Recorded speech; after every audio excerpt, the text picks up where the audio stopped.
Friends welcome back to my channel.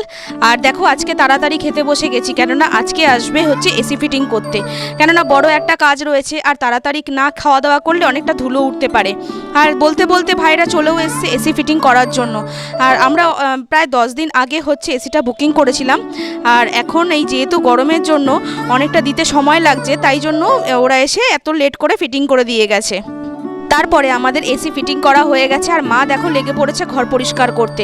আর আমার যখন AC fitting করা হয়েছিল, যেহেতু আমার জানলার নিচেটা একদমই কোনো জিনিসপত্র রাখা নেই, এই জন্য পরিষ্কার করতে না অনেকটা সুবিধা হয়েছিল, কিন্তু মার হয়েছে অনেকটা অসুবিধা। আর যেহেতু বিছনার একদম সাইডে সাইডে না ধুলোগুলো পড়েছে, সেগুলো একদম পুরো চারিদিকে বিছনা তো পড়েছেই, আর খাটের তলায়ও একদম হয়ে গেছে, যার জন্য অনেকটা পরিষ্কার করতে ঝামেলার তৈরি হয়েছে। আর আমাদের এসিটা কেমন হয়েছে আমাকে কিন্তু কমেন্ট করে অবশ্যই জানাবে। জানি এখন প্রত্যেকটা ঘরেই এখন যা গরম পড়েছে, প্রত্যেকটা ঘরে নেওয়া ছাড়া কোনো উপায় নেই, সবাইকে নিতেই হবে। আর যে হারে 40-42 ডিগ্রি টেম্পারেচারে দাঁড়াচ্ছে, না নিলে আরও হয়তো কষ্টটা বাড়বে। আর দেখো তার সাথে কথা বলতে বলতে চলে আসলাম আমার হচ্ছে গাছগুলো দেখাতে। আর গাছগুলো জানো তো আমি না একদম জল দেওয়ার টাইমই পাই না, আর বেশিরভাগ টাইমটাই মাই জল দেয়। আমি শুধু গাছ নার্সারি থেকে কিনে নিয়ে আসার কাজ নিয়ে আসি, নিয়ে এসে টবে করে লাগিয়ে দিই, এটাই হচ্ছে আমার বড় কাজ। তো কিছুদিন ধরে দেখছি আমার মানি প্ল্যান্টটা না বেশ শুকিয়ে যাচ্ছে, বুঝতে পারছি না এর কারণটা কি। এখন হচ্ছে সন্ধ্যেবেলা, সবাইকে জানাই গুড ইভিনিং। এখন হচ্ছে বরের সাথে যাচ্ছি একটু ঘুরুঘুরু করতে না, আসল কথা হচ্ছে একটা হচ্ছে প্রেশার কুকার কিনতে হবে ছোট সাইজের, সেটাই কিনতে যাচ্ছি। আর বিকাশ যেহেতু প্রায় এক সপ্তাহ না প্রায় 7 থেকে 8 দিন পর হচ্ছে এসছে, মানে ও শিলিগুড়িতে ছিল, ওখান থেকে এসছে। আর একা না কোনো জিনিস কিনতে না আমার একদম ভালো লাগে না, সেই জন্য ও যখন আসে শিলিগুড়ি থেকে, তারপরে আমার কোনো দরকার থাকলে আমি সেখানে কিনতে যাই। আর ওকে নিয়েই এখন কিনতে এসছি। আর অনেকগুলো দেখছিলাম না প্যান দেখাচ্ছে, এত ভালো লাগছে না দেখতে, আর কিনতেও ইচ্ছা করছিল, কিন্তু অনেক টাকা জিনিস কিনে ফেলেছি, তাই জন্য আর নিলাম না। যদি আমার এই ব্লগটা কেউ ব্যান্ডেলের এখান থেকে দেখো, তাহলে জানতে পারবে আমাদের ব্যান্ডেলের এই দোকানটা বেশ বিভিন্ন রকম আইটেমের জন্য অনেকটাই সেরা। আর যখনই অন্য কোথাও আমি কোনো জিনিস খুঁজে না পাই, তখনই আমি এই দোকানটা থেকে সব জিনিস ঠিক পেয়েই যাই। আর এখানে ঘর সাজানোর জিনিসগুলো এত সুন্দর সুন্দর কালেকশানের রয়েছে না, আমার তো ভীষণই পছন্দ হয়, সেই জন্য আমি এখান থেকে অনেক রকম জিনিস ঘরের জন্যও নিয়ে যাই। কালী মায়ের মূর্তিটা কি সুন্দর লাগছে দেখতে, আমি না অনেকক্ষণ দাঁড়িয়ে দেখছিলাম কালী মায়ের মূর্তিটা আর হচ্ছে বুদ্ধটা। আর কোনো জায়গায় ঘুরতে গেলে আমার না বুদ্ধ দেখলে না খুব টানে, আমি না বুদ্ধ কিনতে খুব ভালোবাসি, আর এই জন্য মাঝে মাঝে না বুদ্ধ কিনতে গিয়ে নিজেও বুদ্ধ হয়েই যাই। কোনো জায়গায় গিয়ে দাম করতে পারি না, এই জন্য ছোটো ছোটো বুদ্ধগুলোর দাম নিয়ে নেয় অনেকটা বেশি, এই জন্য বুদ্ধ কিনতে গিয়ে প্রায়ই বুদ্ধ হয়ে বাড়ি ফিরি আমি।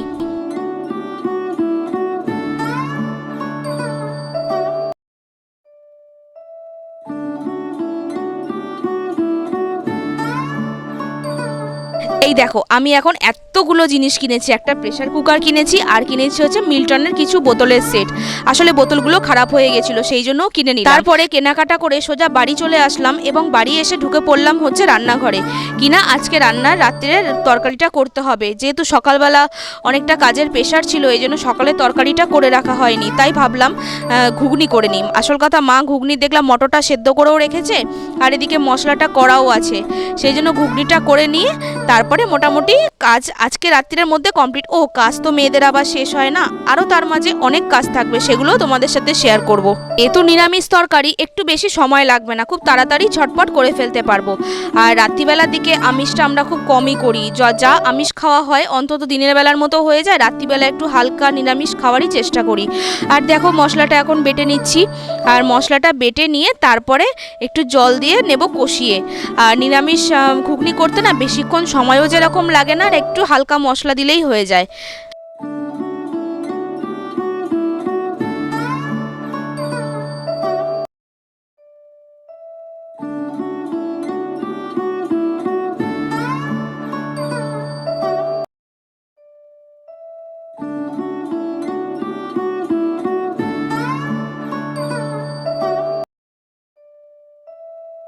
সবাই কিন্তু কমেন্ট করে জানাবে আমার ঘুগনিটা দেখতে কেমন হয়েছে। এই হয় জানো তো আমাদের মেয়েদের এক ঝামেলা, দিনের বেলা যখন কোনো রান্না থাকে না, রাত্রিবেলা আবার সেই হাতা খুন্তি নিয়ে যুদ্ধ করো, এই একই রুটিন যেন প্রত্যেক দিন লেগেই চলে। এই জন্য কী করি, সকালবেলার দিকে রাতের তরকারিটা করেই সেরে রেখে দিই, কেননা অনেকটা সময় না বেঁচে যায়। আর রাত্রিবেলা যেহেতু তুতানকে পড়ানো থাকে, সেজন্য অনেকটা চাপের হয়ে যায়। আর আমি এখানে জল গরম করে নিচ্ছি, দিয়ে ঘুগনিতে দিয়ে দেবো।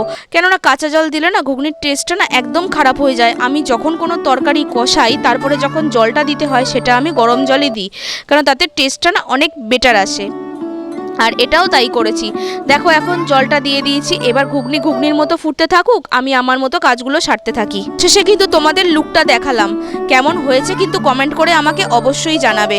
আর দেখো রাত্রিবেলা রান্না করলে আরেক ঝামেলা, গ্যাসটা হচ্ছে নোংরা হয়ে যায়, এটাও পরিষ্কার করতে হবে।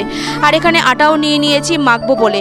ছেলের বায়না ছিল মা আজকে লুচি খাবো, ঘুগনি দিয়ে লুচি, কিন্তু না গরম তো পড়েছে, এই জন্য আমি না একদম দিতে চাইছি না। আমি কি করব, রুটিই তৈরি করব, যাতে ছেলে মানে স্বামীর কারোর পেটটা খারাপ না হয় এই গরম আছে। এবার রাতে তরকারিটাও করে নিয়েছি, এবার আটাটা মেখে তারপর রুটিটা করে নিলে মোটামুটি রাতে রান্না বান্না সব কমপ্লিট। আর বাকি সবই তোমাদের সাথে শেয়ার করলাম। দেখো আসলে রান্নাঘরে রান্না করার পর রান্নাঘরটা যেভাবে নোংরা হয়ে থাকে সেই জন্য তো পরিষ্কারও করতে হবে, ওই জন্য সব কিছু পরিষ্কারও করে নিয়েছি।